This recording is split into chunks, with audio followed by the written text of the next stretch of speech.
मोक्षदं चैव ओंकाराय नमो नमः।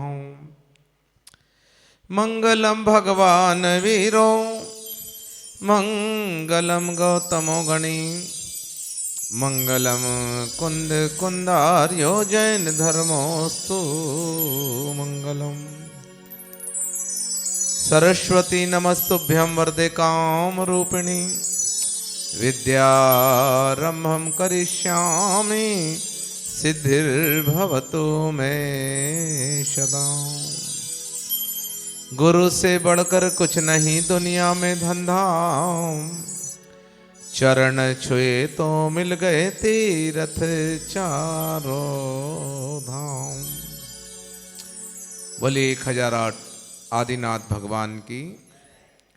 जो जाप कर रहे हैं उनके लिए कोई बात नहीं, बाकी लोगों को जयकारा लगाना चाहिए। भगवान का जयकारा मंगल में कारण होता है। विज्ञान ने भी रिसर्च की, जहाँ पर प्रभु का नाम लिया जाए वहाँ के बहुत सारे नेगेटिव ऊर्जा, जिसको हम नकारात्मक ऊर्जा बोलती, दूर होकर के पॉजिटिव ऊर्जा बनती है। इसलिए जयकारा हमारे कल्याण में कारण है। बोले मुक्तागिरी के अतिशयकारी पार्श्वनाथ भगवान की, 24 तीर्थंकर भगवान की, आचार्य भगवान विशुद्ध सागर जी महाराज की, विस्मिता श्री माता जी की, पूज्य विगम्या श्री माता जी की, नंदीश्वर महामंडल विधान की। आते हैं, दुनिया की आपाधापी में आदमी को समय नहीं मिल पाता है। आदमी समझता कुछ है पर वास्तव में होता कुछ है। प्रातःकाल उठ करके दैनिक कार्यों से निवृत्त होकर के बस धन कमाना ही हमारी परिणति बन गई है। प्रातःकाल बिस्तर में भी यदि ग्राहक हमको आवाज दे दे या जिससे हमको धन की प्राप्ति होना है, वो हमें दस्तक दे दें तो हम उसी समय सारे कामों को छोड़ देते हैं। नहीं छोड़ देते, उस ग्राहक को निपटाने में चले जाते हैं या जिससे हमको लाभ होना है वो काम कर लेते हैं। बाकी काम की तरफ हमारा लक्ष्य ही नहीं है। आज की शिक्षा भी अर्थ प्रधान हो गई है।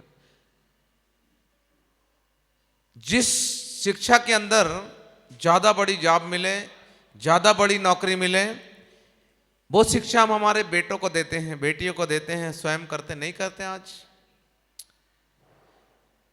तो प्रश्न ये है कि धन ही हमारे लिए आजकल सब कुछ हो चुका है वर्तमान में। परंतु प्रश्न है कि क्या धन से सुख मिलता है? कभी विचार किया हमने? धन से सुख मिलता है?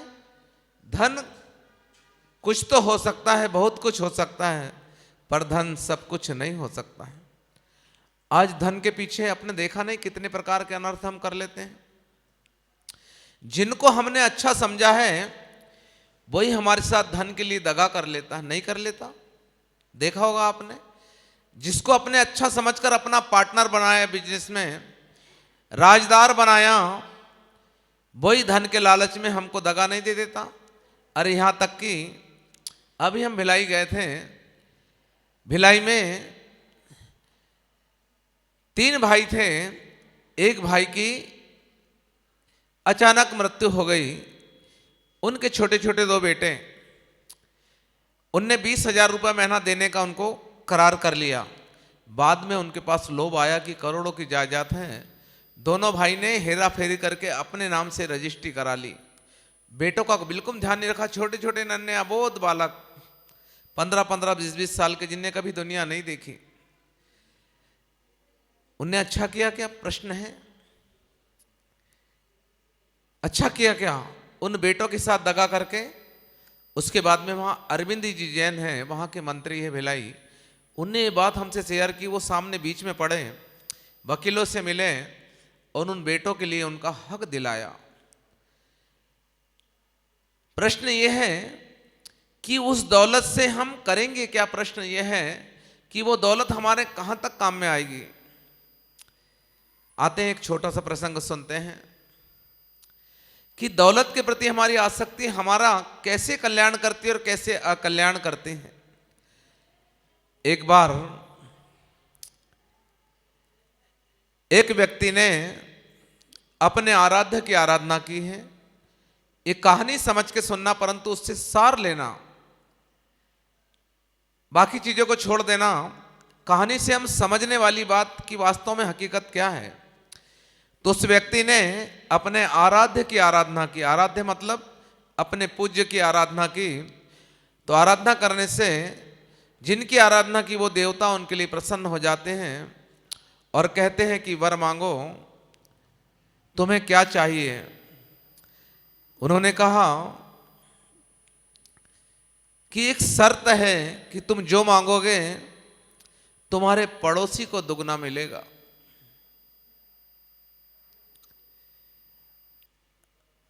आज ऐसा नहीं होता कि हम अपने सुख से सुखी नहीं होते, परंतु पड़ोसी के दुख से सुखी हो जाते हैं।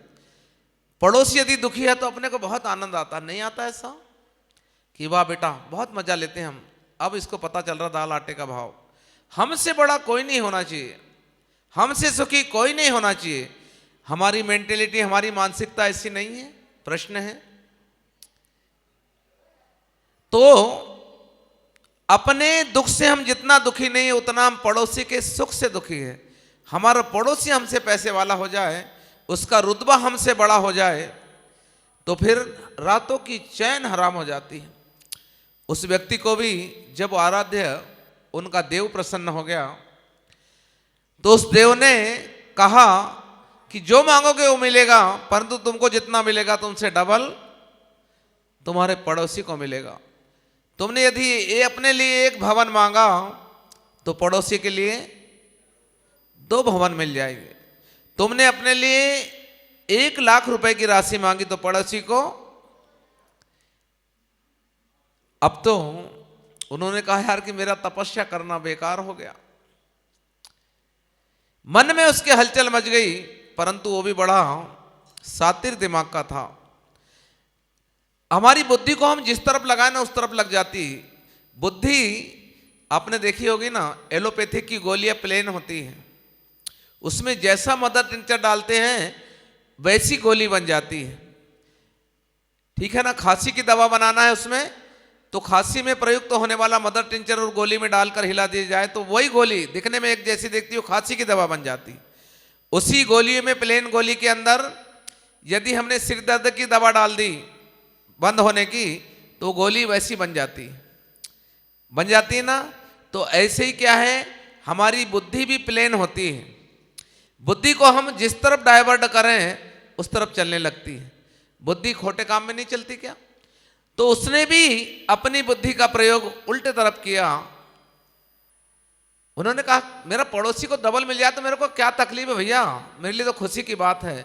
अरे धर्मात्मा और सज्जन व्यक्ति वही होता है कि किसी के उत्कर्ष को देखकर हर्षित होता है।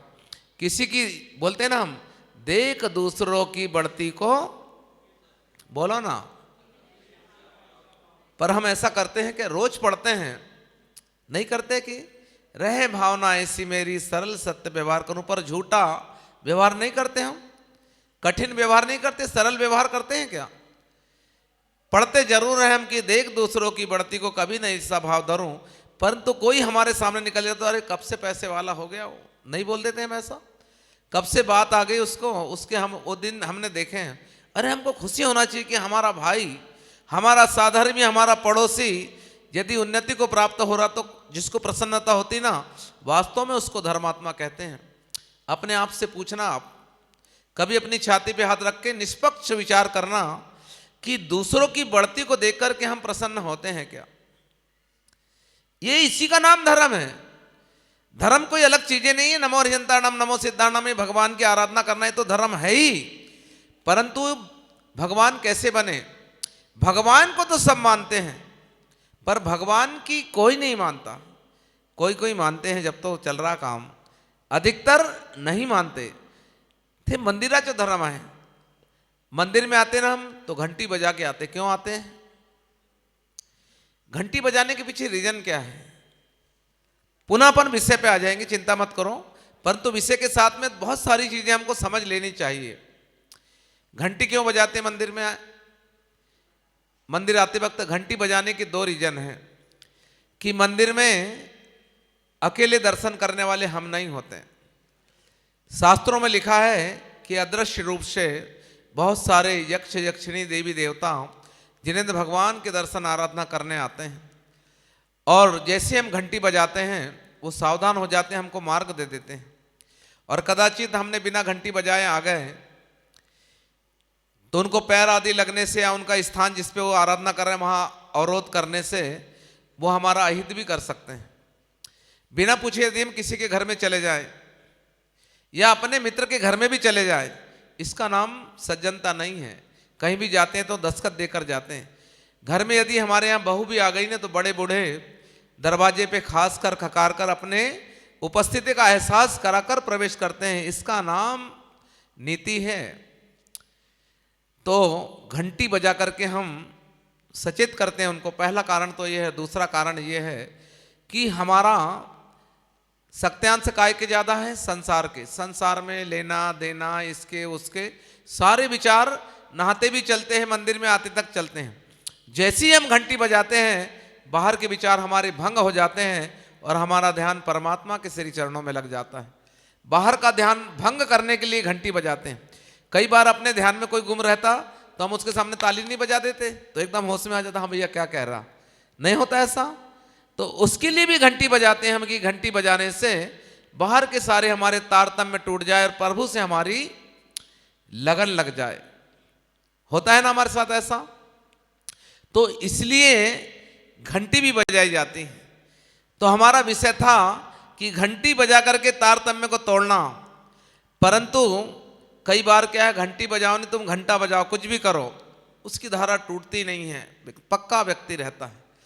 तो ऐसे ही उसने देव को प्रसन्न किया तो देव ने कहा कि उसको दुगना मिलेगा जितना तुम मांगोगे। अब तो उसका मन बेचैन हो गया। उसने अपनी बुद्धि का प्रयोग दूसरी तरफ किया। उन्होंने कहा ठीक है आपकी बात मंजूर है। तो उन्होंने कहा तथास्तु। अब उसने क्या विचार किया कि चलो अपन देखते तो हैं। उसने कहा कि मेरा एक भवन बन जाए।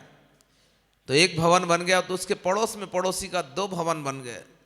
अब तो वो जल करके राख हो गया। नहीं, देवता ने जो वरदान दिया है बिल्कुल सच्चा दिया है।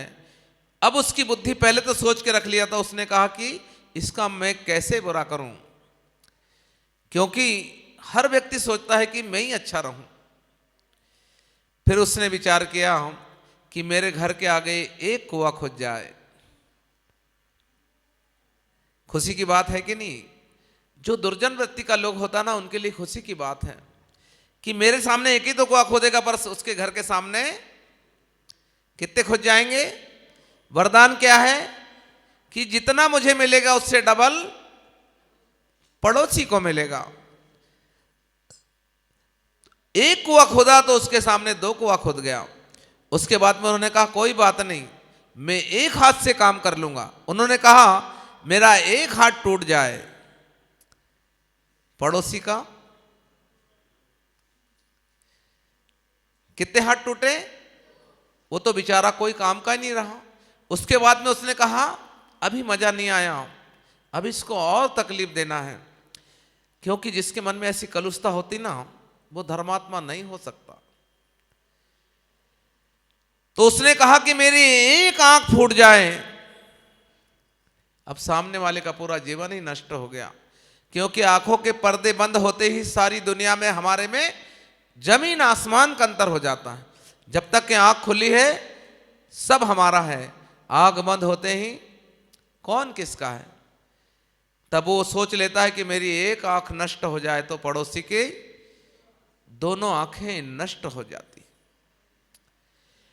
उसके बाद में पुनः वो परमात्मा के पास जाता है, उनके आराध्य के पास पुनः आराधना करता है।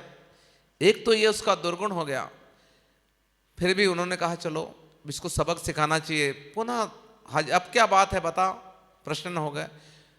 उन्होंने कहा कि आपकी बात पे मैंने पूरा अमल किया, अब मुझे कोई ऐसा वरदान दो जिससे मुझे धन धान्य की प्राप्ति हो, पर मेरे पड़ोसी को कुछ ना मिले।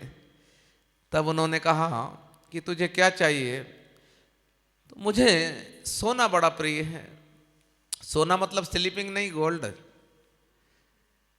सोने का मतलब भी दो प्रकार का होता है। सोना मतलब कुंभकर्ण को सोना ही अच्छा लगता है। बहुत सारे लोग नहीं ऐसे होते कि सोने में खूब आनंद पूरी जिंदगी निकाल देते हैं। इसलिए सोना भी अच्छा नहीं, वो सोना भी अच्छा नहीं, ये सोना भी अच्छा नहीं। कनक कनकते, बोलो ना, 100 गुनी मादकता अधिकाय, ई खाए बौराए नर, ती पाए बौराए। कनक मतलब सोना होता, कलक मतलब धतूरा भी होता है। ऐसी स्लीपिंग मतलब सोना, और दूसरा गोल्ड मतलब भी सोना। धतूरे को खाने से भी आदमी बौरा जाता है, बौरा जाता मतलब पागल हो जाता है। और दूसरा सोने को प्राप्त करके भी आदमी पागल हो जाता है। तो उसने कहा कि मुझे सोना बड़ा प्रिय है। तब उन्होंने कहा तथास्तु, तू जिस वस्तु को हाथ लगाएगा वो वस्तु सोने की हो जाएगी। बड़ा खुश हुआ, घर में आया, कुर्सी को हाथ लगाया, सोने की हो गई। दरवाजे को हाथ लगाया, सोने की हो गई। उसके बाद में भोजन करने बैठा, भोजन के ग्रास को हाथ लगाया, बोलो ना, जल को हाथ लगाया, पानी लिक्विड बन गया सोने का। अब भोजन सोना कोई खा सकता है क्या? प्रश्न है। तो कहने का अभिप्राय संक्षिप्त में हमें जानेंगे। इसके बाद हमको आरती भी करना है, नाटिका भी देखना सुंदर सी। वो भी नाटिका भी नाटक, उसका नाम अटकना नहीं है, वो भी जिनवाणी का ही रूपांतरण है। ये हम थ्योरी पढ़ रहे हैं, वो हमारे लिए प्रैक्टिकल है। तो कहने का अभिप्राय है कि वो व्यक्ति की क्या दुर्गति होगी सोने के अभिप्राय में, न भोजन कर पाया न कुछ पाया। आज हमारी दशा ऐसी है कि प्रातःकाल उठते ही हम धन के पीछे भागते हैं, दुकान के पीछे भागते हैं, परंतु ये धन आता कहाँ से? प्रश्न ये है। धन सब कुछ नहीं है। सबसे बड़ी बात है कि मानव जीवन हमारा क्या है, हमारे लिए क्यों मिला है, इसका उपयोग हमको कैसे करना चाहिए। ये हमने नहीं जाना ना, तो हमारा मुक्तागिरी आना, विधान में इंद्र बनना, ये सब बात हो जाएगी सिर्फ नाचने गाने के लिए, स्टेटस बताने के लिए, या हमारी टीवी के ऊपर फोटो जाए इसके लिए। हम यदि इंद्र बने हैं तो हमारी अभी इंद्र बनने की पूरी सार्थकता नहीं है। इंद्र बनने के लिए, इंद्र किसे कहते हैं? सौधर्म इंद्र के पास में किस बात की कमी बताइए? सौधर्म इंद्र 3 बार में इतने रत्न बरसाता है भगवान के गर्भ कल्याणक में, जन्म कल्याणक में। भगवान जन्म नहीं लेते ना, उसके पहले से रत्नों की बारिश चालू कर देता है। फालतू है कि उसके पास रत्न, हम 2 रुपए नहीं देते। वो जानता है कि जितना मैं खर्च करूंगा धर्म कार्य में उतना मेरे लिए प्राप्त होगा। धन कमाने के लिए शास्त्रों ने कहां मना किया बताओ आप?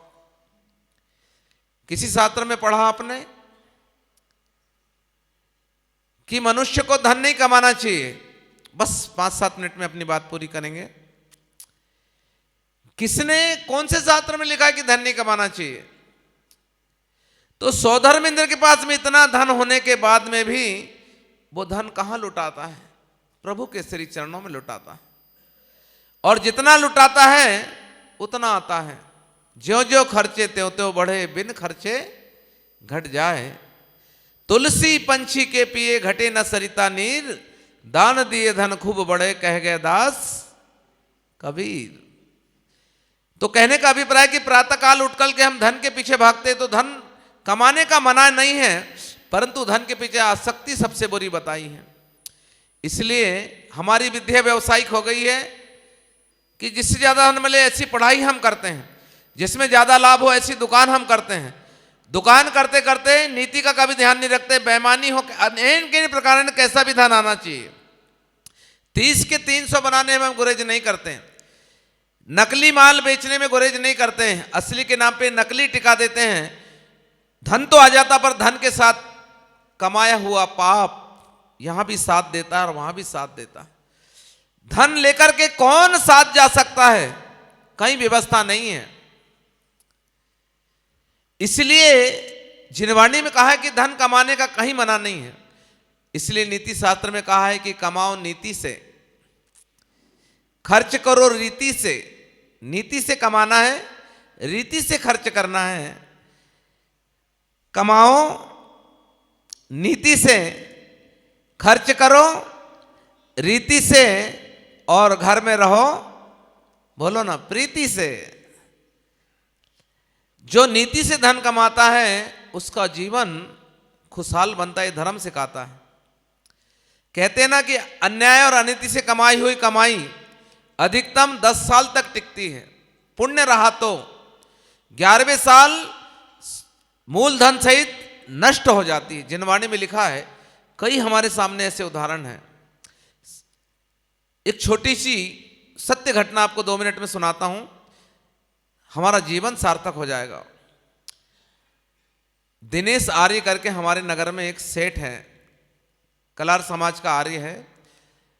उनसे पहले मैं व्यापार में ब्याज से पैसे लिया करता था। एक बार ब्याज के पैसे समय पे पहुंचा दिए उसके। उन्होंने कहा, यार बहुत समय पे तुमने इसका ब्याज ला दिया। तो मैंने कहा, भैया अब तुम्हारा पैसा है, देना तो है, मूल नहीं दिया तो ब्याज तो लो। तब उन्होंने कहा, भैया मैं धंधा नहीं करना चाहता, इसमें बहुत दुर्गति होती है, पता नहीं लक्ष्मी कब हमारा दिमाग खराब कर दे, मन कब फेर दे। क्योंकि अभी हमने घटना बताई ना भिलाई की, कि अबोध बच्चों के लिए उनके चाचाओं ने सारी संपत्ति हट ली, उनको सड़क पे कर दिया। वो तो समाज ने साथ दिया तो उनको पुनः संपत्ति मिली, उनके हक ही मांग रहे हो, उनका हक भी हड़प लिया। क्योंकि इतने धर्मात्मा परिवार के लोग, मंदिर आने वाले, समाज के बीच में रहने वाले ऐसा काम कर रहे, करोड़ों की संपत्ति के लिए उनकी लालच बढ़ गई। इसलिए उन्होंने कहा कि भैया ये धंधा मैं करना नहीं चाहता, पता नहीं मेरी कब बुद्धि बिगड़ जाए।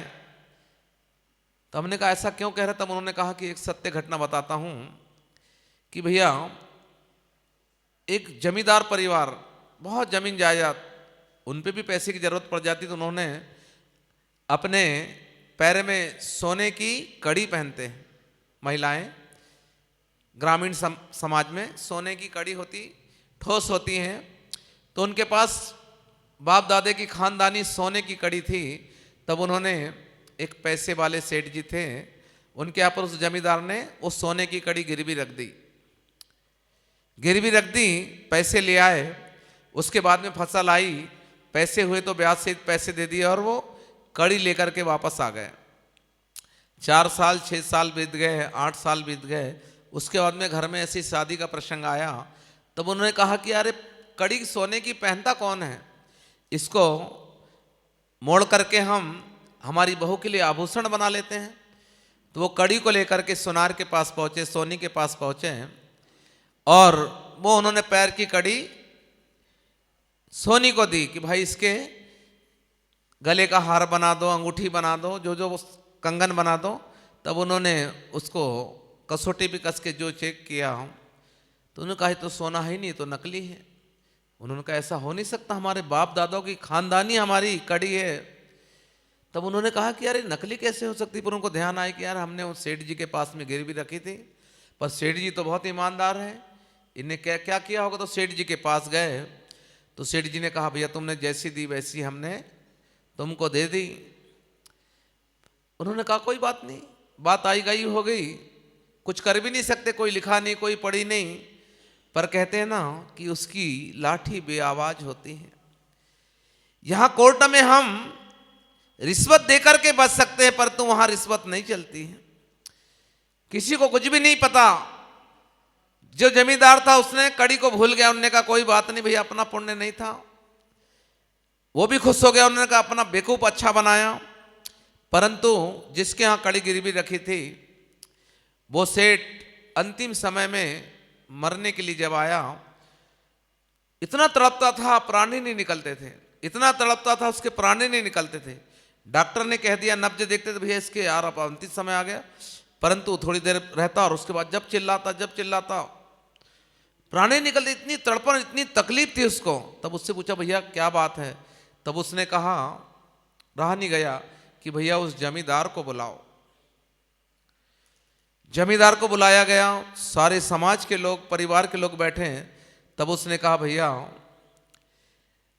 तूने जो सोने की कड़ी मेरे पास रखी थी, मेरे मन में लालच आ गया, मैंने वैसे ही दूसरी नकली कड़ी सोने की वैसी की वैसी बना ली और सोने की असली रख ली, और वो कड़ी तेरे को वापस कर दी।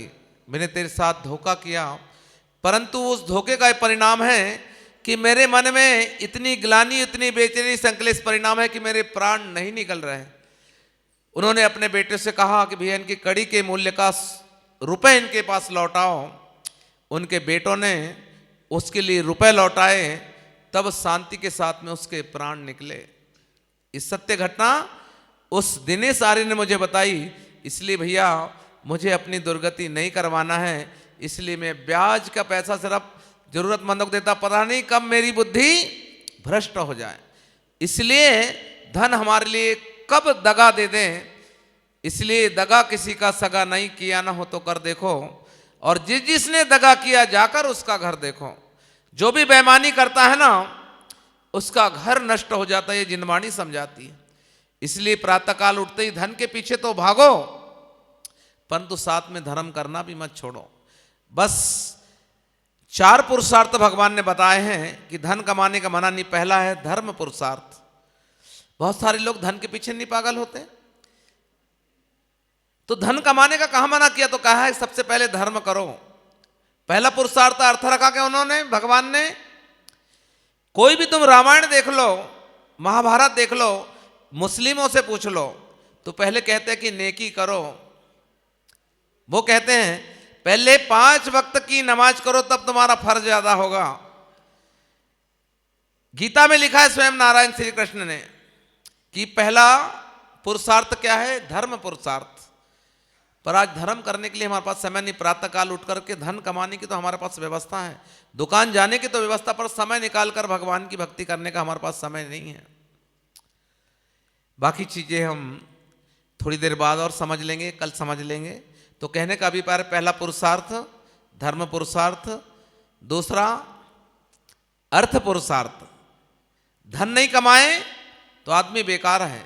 लिखा उदार सागर जी ने बोला अपने प्रवचन में कि जिस श्रावक के पास, जिस गृहस्थ के पास 2 कौड़ी नहीं है, 2 कौड़ी मतलब धन नहीं है, जिस श्रावक के पास में, गृहस्थ के पास 2 कौड़ी नहीं, वो श्रावक 2 कौड़ी का है, कोई काम का नहीं। धन तो होना चाहिए। और जिस साधु के पास में 2 कौड़ी भी है, वो भी 2 कौड़ी का नहीं। साधु के पास धन नहीं होना, पर गृहस्थ के पास धन होना चाहिए, परंतु कैसे होना चाहिए, धर्म समन्वित। पहला पुरुषार्थ कौन सा, धर्म, कि नीति से कमाऊंगा मैं, रीति से खर्च करूंगा और प्रीति से रहूंगा, ये धर्म सिखाता है। इसलिए दूसरा पुरुषार्थ धर्म पुरुषार्थ, तीसरा काम पुरुषार्थ। विवाह करूंगा, संतति बढ़ाऊंगा जैन धर्म की, हम 2 हमारे 2 नहीं करेंगे। सामने वाली पार्टी हम 2 हमारे 12, तुम्हारा अस्तित्व मिटा देंगे। इसलिए घर में तकलीफ नहीं देना। मामा मौसी सब खत्म हो गए आजकल, बस एक बेटा एक बेटी, और बेटा चले जाता विदेश और बेटी अपना प्रेम विवाह करके अपना घर बसा लेती है, और तुम अंतिम समय में पड़े रहो। विदेश से बेटा नहीं आता, इसका नाम काम पुरुषार्थ नहीं है। घर में 10 भी बच्चे हो तो सब अपना अपना पुण्य लेकर के आते, कौन किसको पालता है। अणु अणु स्वतंत्र, सब वस्तु का अलग अलग परिणमन है, कौन किसको साथ देता है। एक व्यक्ति के 4 बेटे रहते हैं, चारों एक जैसे होते क्या, कोई अमीर कोई गरीब, कोई सुखी कोई दुखी, कोई दुर्जन कोई सज्जन। ऐसा क्यों होता, जबकि एक माता पिता के रजबीरी से पैदा हुए, एक ही बीज से उत्पन्न हुए हैं, उसके बाद चारों अलग अलग क्यों, सबका अपना अपना पाप पुण्य है। इसलिए हमारे घर में यदि 4 बेटों ने भी जन्म लिया है तो अपना पुण्य है। 4 में से एक बेटा तो हमारी सेवा करेगा माता पिता की। यदि वो दुर्जन निकल गया तो तुम क्या करोगे। पहले वृद्धाश्रम नहीं होते थे, आज वृद्धाश्रम में जाना है तो तुम काम पुरुषार्थ का दुरुपयोग करो। यदि काम पुरुषार्थ से बचना ही है तुमको तो फिर ब्रह्मचर्य व्रत लो, साधु बनो, कौन ने मना किया। गृहस्थ में रह करके यदि तुम काम सेवन कर रहे हो तो संतान को जन्म दो, 1 से अधिक 2 से अधिक संतान बनाओ, तब जैन धर्म हमारा जीवंत होगा, ये लिखा है इसमें। और चौथा पुरुषार्थ है मोक्ष पुरुषार्थ। तो पहले के 3 पुरुषार्थ गृहस्थों के लिए आवश्यक है। मत बनो साधु, किसने कहा कि बनो, योगी नहीं बन सकते, मत बनो, पर गृहस्थ तो बन करके अपने जीवन को धन्य करो। तो ऐसे 4 पुरुषार्थ के बारे में संक्षिप्त उन्हें समझाओ। अपने जीवन को धन्य करना है तो पहले परमात्मा की आराधना करके धर्म के साथ नीति का अध्ययन करना पड़ेगा। धन का भी अर्जन करो, विवाह भी करो, परंतु काम का भी सेवन करो, पर धर्म समन्वित होकर करो, तो नियम से एक दिन मोक्ष पुरुषार्थ हमको मिलेगा। इसी मंगल भावना के साथ बोली जिनवाणी माता की। इसके बाद में हम सीधे आरती की ओर बढ़ते हैं। आज आरती के दीप प्रज्वलन के लिए हम पूरे विनय सम्मान के साथ में आमंत्रित करते हैं आदरणीय सुभाष जी टोपरे, जो हम हाथों में दीपक लेकर आरती करो। बाजे चम चम चम चमा चम घुंघरू, बाजे घुंघरू, हाथ कर आरती करो। बाजे चम चम चम।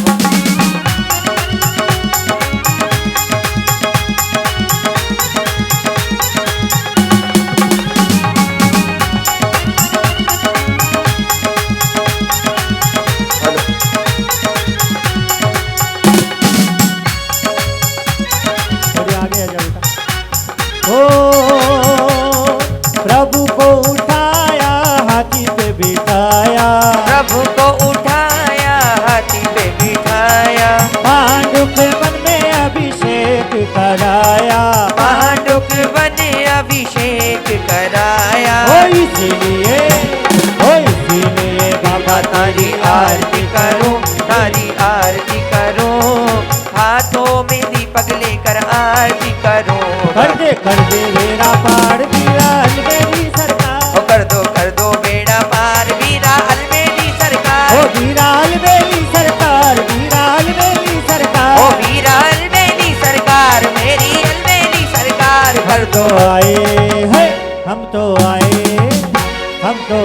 तेरे द्वार वीरा अलबेली सरकार। हम तो आए मेरे द्वार वीरा अलबेली सरकार।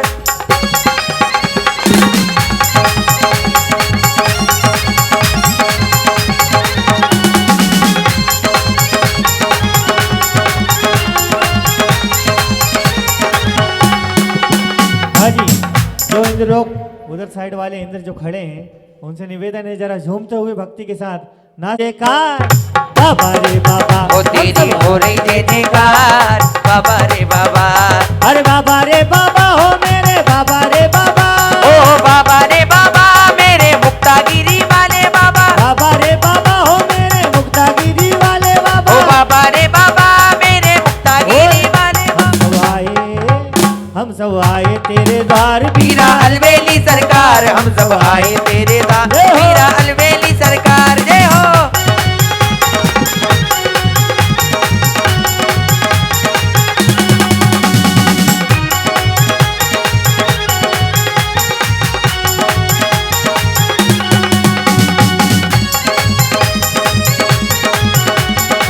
पहली आरती श्री जिंद राजा। ओ पहली आरती सिर जिन राजा।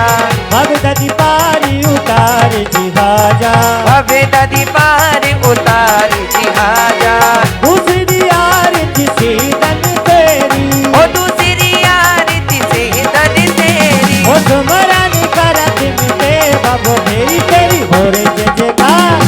बाबा रे बाबा हो तेरी हो रही जय जयकार बाबा रे बाबा। ओ बाबा रे बाबा हो मेरे बाबा रे बाबा। ओ बाबा रे बाबा मेरे मुक्तागिरी वाले बाबा। एक बार बोल देंगे, दोनों हाथ ऊपर कर लेंगे। जिसके पास दोनों हाथ है वो कर लेंगे, और जिसके पास नहीं है उनसे कोई शिकायत नहीं है। वो तेरी हो रही जय जयकार। हेलो हेलो, एक बार और बोलेंगे बड़ी मधुर सुर में, तेरी हो रही जय जयकार। हो हम सब आए तेरे द्वार, हो तेरी सच्ची है सरकार। हो तुम तो कर दे नैया पार। हो तेरी हो रही जय जयकार बाबा रे बाबा हो तेरा जब लगा दरबार बाबा रे बाबा। अरे बाबा रे बाबा हो मेरे बाबा रे बाबा। ओ बाबा रे बाबा मेरे मुक्तागिरी वाले बाबा। हो रही जय जयकार बाबा रे बाबा हो तेरा जब लगा दरबार बाबा रे बाबा। जय हो।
साधु तिहारी ओ पांचवी आरती साधु तिहारी गोमति विनाशन शिव अधिकारी गोमति विनाशन शिव अधिकारी ओ छठी 11 प्रतिमाधारी ओ छठी 11 प्रतिमाधारी ओ श्रावक बंदो आनंदकारी तेरी हो रही जय जयकार बाबा रे बाबा तेरी हो रही जय जयकार बाबा रे बाबा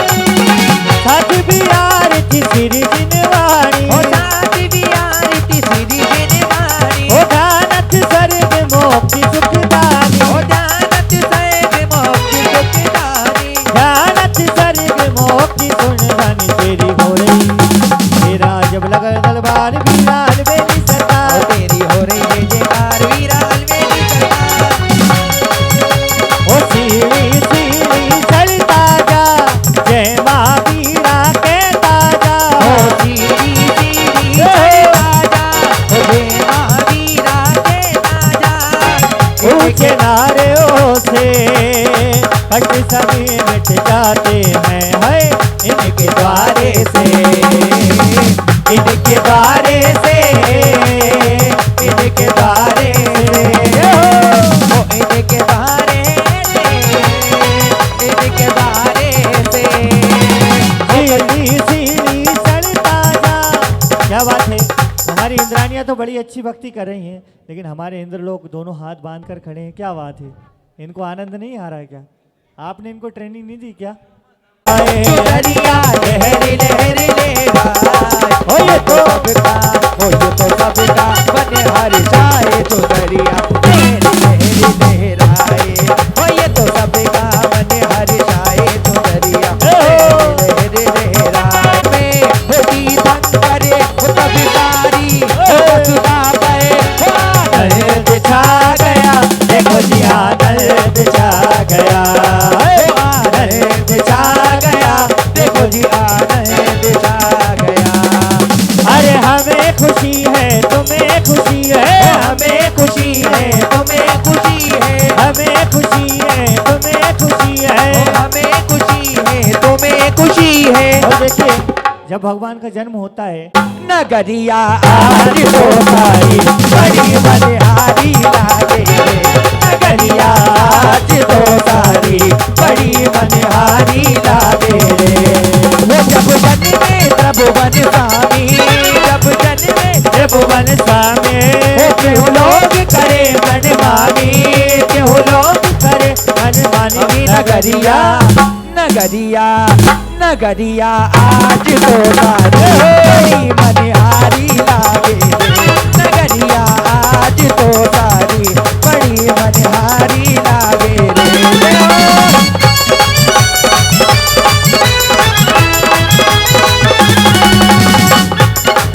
अरे कुंडलपुर न जाऊं तो जी घबराता है कुंडलपुर न जाऊं तो मन घबराता है वो देख के तेरी प्रतिमा मन को चैन आता है ओ देख के तेरे मन को मुझको चैन हाँ जी देखिए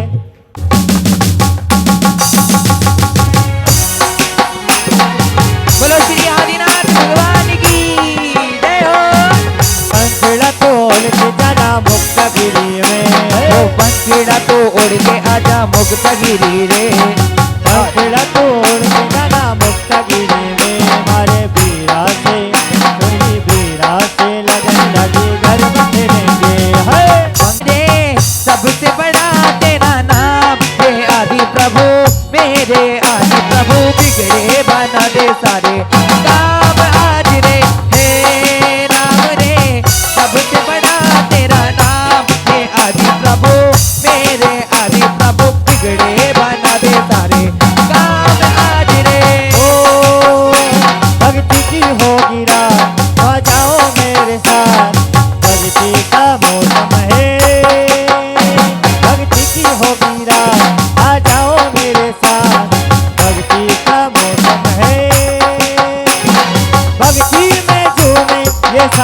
जहां आ जाओ तुम मेरे साथ। हाय! रंगीला थारा छबीला थारा रंगीला थारा मिल जाए प्रभु तेरा साथ। हाय! रंगीला थारा छबीला थारा मिल जाए प्रभु तेरा साथ।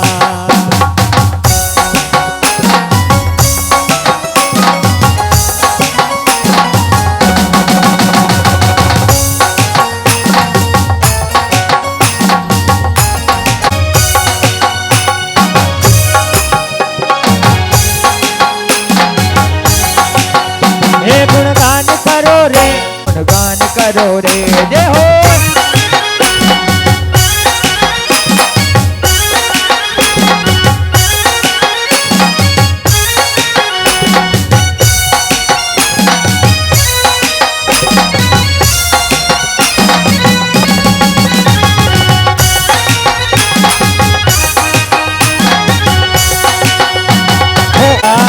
मन की पतंग तेरी उड़ी उड़ी जाए। ओ उड़ी उड़ी उड़ी उड़ी उड़ी उड़ी जाए, उड़ी उड़ी उड़ी उड़ी उड़ी उड़ी जाए, उड़ी उड़ी उड़ी उड़ी उड़ी उड़ी जाए।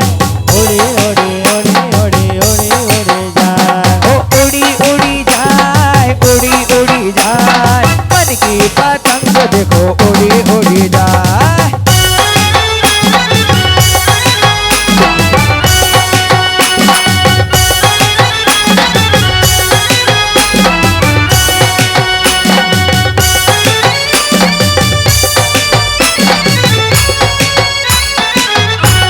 शील साधमा में जन अपने मन को ठाना है। हे गुरुवर तेरे चरणों में हम आरती करने आए हैं। जय हो। कितनी भी भीषण ओ कितनी भी सर्दी ताप पड़े हो हो छुदात सा की बाधाएं। इस तेरे मन से सबसे तोए हो विपताएं कितनी भी आए। हे गुरुवर तेरे चरणों में हम आरती करने आए हैं। हो नहीं ब्याह किया परिवार तजा, समता का पथ अपनाया है। हे महाव्रती संयमधारी आरती पुजारी आए हैं। हे गुरु चरणों में हम दीप सुमन के लाए। हो तुम विश्व धर्म के सूरज हो, तुम त्याग की अद्भुत मूरत हो। हे धन्य धन्य महिमा तेरी तम हरने वाले सूरज हो। हे गुरुवर तेरे चरणों में हम आरती करने आए हैं। हे गुरुवर तेरे चरणों में हम आरती करने आए।